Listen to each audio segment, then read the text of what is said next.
आप देख रहे हैं इंडिया टाउन न्यूज, भारत की बात। विधानसभा और लोकसभा चुनावों के बाद अब छत्तीसगढ़ में शहर सरकार चुनने की बारी आ गई।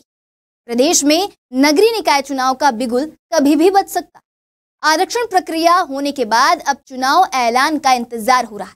चुनाव को लेकर प्रशासन तैयारी में जुट गई है, लेकिन नगरीय निकाय और पंचायत चुनाव को लेकर अभी भी स्थिति स्पष्ट नहीं है और इसे लेकर कई भ्रम उत्पन्न हो रहे हैं।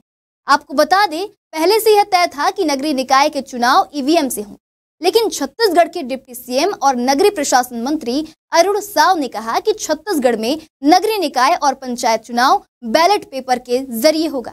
तो वहीं अरुण साव ने एक बार फिर बड़ा बयान दिया और कहा कि नगरीय निकाय चुनाव ईवीएम से ही होगा। अब नगरीय निकाय और पंचायत के चुनाव ईवीएम से ही होंगे या फिर बैलेट पेपर से, इस बात को लेकर बहुत ज्यादा कंफ्यूजन हो रहा है। तो वहीं दूसरी ओर इस मामले में राजनीतिक बयानबाजी का दौर भी शुरू हो गया।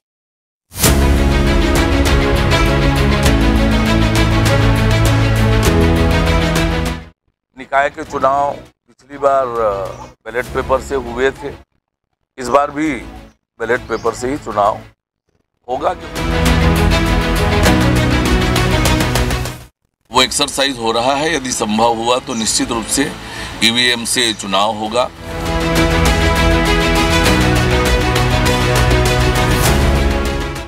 छत्तीसगढ़ में नगरीय निकाय और पंचायत चुनावों को लेकर प्रशासन चुनावी तैयारियों में जुटा हुआ है, लेकिन चुनाव प्रक्रिया को लेकर लगातार बदलते बयानों से असमंजस की स्थिति बनी हुई है। बता दें, पहले यह तय किया गया था कि नगरीय निकाय चुनाव ईवीएम के माध्यम से ही होंगे। इसी बीच छत्तीसगढ़ के डिप्टी सीएम और नगरीय प्रशासन मंत्री अरुण साव ने अपने बयान में कहा कि नगरीय निकाय और पंचायत चुनाव बैलेट पेपर के माध्यम से कराए जाएं। तो सबसे पहले आप अरुण साव के उस बयान को सुनिए, जिसमें उन्होंने बैलेट पेपर से चुनाव की बात कही थी। सामान्यतः बैलेट पेपर से ही चुनाव होंगे। पंचायत चुनाव तो लगातार बैलेट पेपर से ही होते रहे हैं। निकाय के चुनाव पिछली बार बैलेट पेपर से हुए थे और इस बार भी बैलेट पेपर से ही चुनाव होगा, क्योंकि ईवीएम की तैयारी के लिए समय कम था और इस दृष्टि से पोस्टल बैलेट पेपर से ही चुनाव कराने का निर्णय हुआ है। तो आपने सुना, डिप्टी सीएम अरुण साव ने कहा कि नगरीय निकाय चुनाव बैलेट पेपर से कराए जाएंगे, लेकिन हाल ही में अरुण साव ने एक और बयान देकर कहा कि नगरीय निकाय चुनाव ईवीएम से ही होंगे। बता दें, अरुण साव के इस नए बयान ने स्थिति को और अधिक जटिल बना दिया है और विरोधी पार्टियों को फिर से पक्ष और विपक्ष का खेल खेलने का मौका दे दिया। तो अब आप भी सुनिए डिप्टी सीएम अरुण साव का ईवीएम को लेकर बयान। ये 2014 में ईवीएम से हुआ था और इन्होंने बैलेट पेपर से 2019 में चुनाव कराया था। ईवीएम की जांच और उसकी टेस्टिंग इंजीनियर्स बुलाकर करने पड़ेंगे।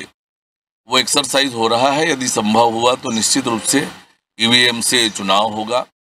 तो वहीं इस मामले को लेकर प्रदेश कांग्रेस संचार विभाग के अध्यक्ष सुशील आनंद शुक्ला ने भाजपा पर निशाना साधते हुए कहा कि भाजपा हार से घबराकर ईवीएम से चुनाव करा रही है। राज्य में भाजपा सरकार के खिलाफ माहौल है और पार्टी को अपनी हार का डर सता रहा है।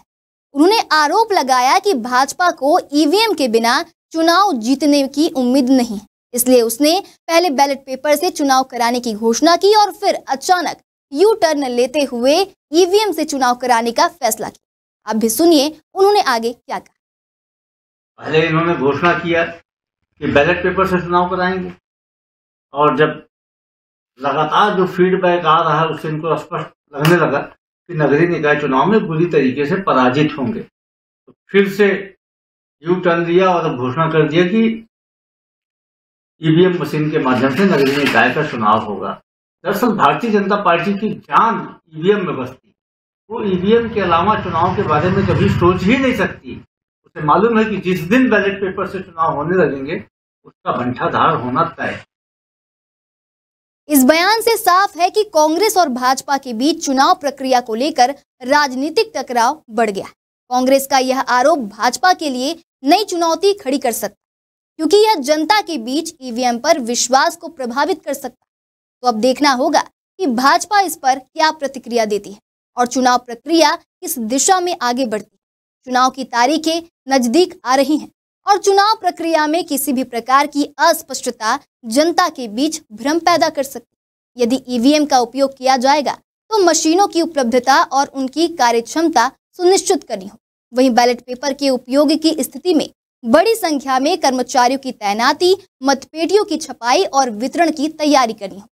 अब देखने वाली बात होगी कि प्रशासन चुनाव ईवीएम से कराती है या फिर बैलेट पेपर से। हम आपको नगरीय निकाय चुनाव से जुड़ी हर एक अपडेट देते रहेंगे। बने रहिए इंडिया टाउन न्यूज के साथ और देखते रहिए इंडिया टाउन न्यूज। नमस्कार। आप देख रहे हैं इंडिया टाउन न्यूज, भारत की बात।